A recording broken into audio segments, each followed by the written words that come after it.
Hello friends, നമ്മളിന്ന് cauliflower വെച്ചൊരു കറിയാണ് വയ്ക്കുന്നത്. നമ്മൾ കോളിഫ്ലവർ മാത്രമല്ല കേട്ടോ, സോയ ചങ്ക്സും കൂടി ഇതിൽ ആഡ് ചെയ്യുന്നുണ്ട്. തേങ്ങയൊക്കെ വറുത്തരച്ചാണ് നമ്മൾ വെക്കുന്നത്. അപ്പോൾ ആദ്യം തന്നെ കോളിഫ്ലവർ ഇങ്ങനെ പീസാക്കി മുറിച്ച് തിളച്ച വെള്ളത്തിലിട്ട് കഴുകിയെടുക്കുക.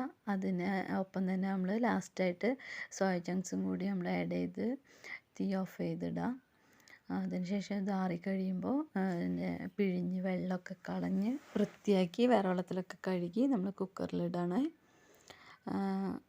കുക്കറിലിട്ടതിന് ശേഷം നമ്മൾ അത് കറി വയ്ക്കാനായിട്ട് ഉള്ള ഒരു സവാള, ഒരു പീസ് ഇഞ്ചി, 2-3 പച്ചമുളക്, കുറച്ച് കറിവേപ്പില ഇതും കൂടി നമ്മൾ കുക്കറിൽ ആഡ് ചെയ്ത് കൊടുക്കുകയാണ്.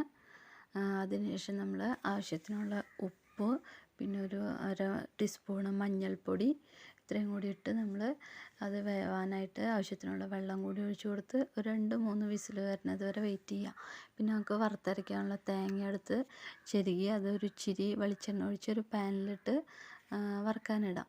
അതൊരു വറവൊരു പകുതി മുക്കാൽ വറവാകുമ്പോൾ നമുക്ക് ഒരു 2 സ്പൂണ് മല്ലിപ്പൊടി, ഒരു 2 സ്പൂണ് മുളക് പൊടി അത്രയും കൂടി ഇട്ട് കൊടുത്ത് എല്ലാം കൂടി മിക്സ് ചെയ്ത് അതും കൂടി നന്നായി വറുത്തെടുക്കാം. നമുക്ക് ഈ വറുത്തെടുത്ത് കഴിഞ്ഞാൽ ഈ നാളികേരത്തിൻ്റെ മിക്സ് നമ്മൾ പിന്നെ തണുത്ത് കഴിയുമ്പോൾ ജാറിലിട്ട് നല്ല പേസ്റ്റാക്കി നമ്മൾ അരച്ചെടുക്കാം.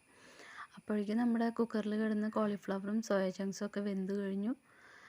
നമ്മളിനി ഈ അരച്ചെടുത്ത ആ മിക്സ് ഈ കറിയിലേക്ക് ആഡ് ചെയ്ത് ഒന്ന് തിളപ്പിക്കാൻ വയ്ക്കാം. ഈ ടൈമിൽ നമുക്ക് ഉപ്പും എല്ലാം അഡ്ജസ്റ്റ് ചെയ്യാം കേട്ടോ.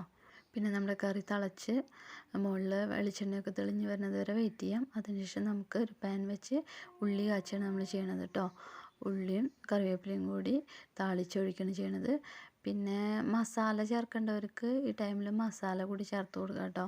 ഗരം മസാലയോ മീറ്റ് മസാലയോ അങ്ങനെ എന്തെങ്കിലും. ഈ കറി ചോറിനാണ് കുറച്ചുകൂടി നല്ലത്. അപ്പോൾ നമ്മുടെ സ്വാദിഷ്ടമായ കറി ഇവിടെ റെഡി ആയിട്ടുണ്ട്. എല്ലാവരും ട്രൈ ചെയ്യണേ. Okay, by.